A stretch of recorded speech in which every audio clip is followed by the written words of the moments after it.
I've never played any of the sports or Madden games, or Call of Duty games for that matter, but there's always one series that I can look forward to when there's a new game coming out and say, yes, a new one. And that game series is Tetris. We're going to be looking at the new Tetris port for the PlayStation 3 here, and by God is it fun. The marathon mode, as shown right here, is your standard Tetris marathon. Complete lines to advance to the next level, and each level, the pieces fall faster. With the new graphics on the PS3 version, as well as the classic Tetris song, this port is fun as any other. While I still say this is one of the best ports, it does have its downsides. The controls are wonky. Everything but you actually moving the piece is fine, but as I said, moving the piece with the D-pad is a bit more confusing than moving it with the control stick on the Xbox 360 version and the D-pad on the Nintendo DS.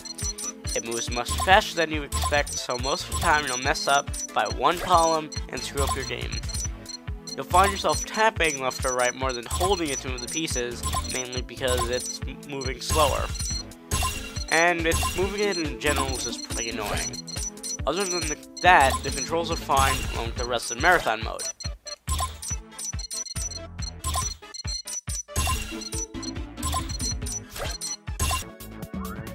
The PC version's selling point might be the variants and online. Some of the stuff all the other older Tetris games can give you. Let's take a look at the variants first. You have a lot to choose from, such as the laser, gravity, ledges, and it goes on. They all alter the game in their own way and can add brand new challenges. However, most of them just seem like cheap alters they threw into last minute to make the game another $5 higher, since I would have still bought this game if it was only marathon mode. So while it can be fun to play, you're not going to find yourself always jumping to them right away. They're really there for you to experiment with and have fun.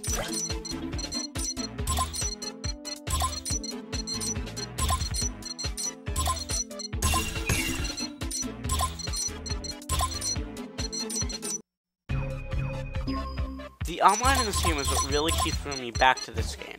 It's one of those onlines you can just hop in and join the game and bam, be battling with some people you don't even know. You have a lot of modes to choose from, some of my favorite being the time battle and regular battle as seen here. In the regular battle, you're trying to push your opponent up to the top, making him lose the game. You do this by sending blocks to the bottom of his game by getting anything higher than a single.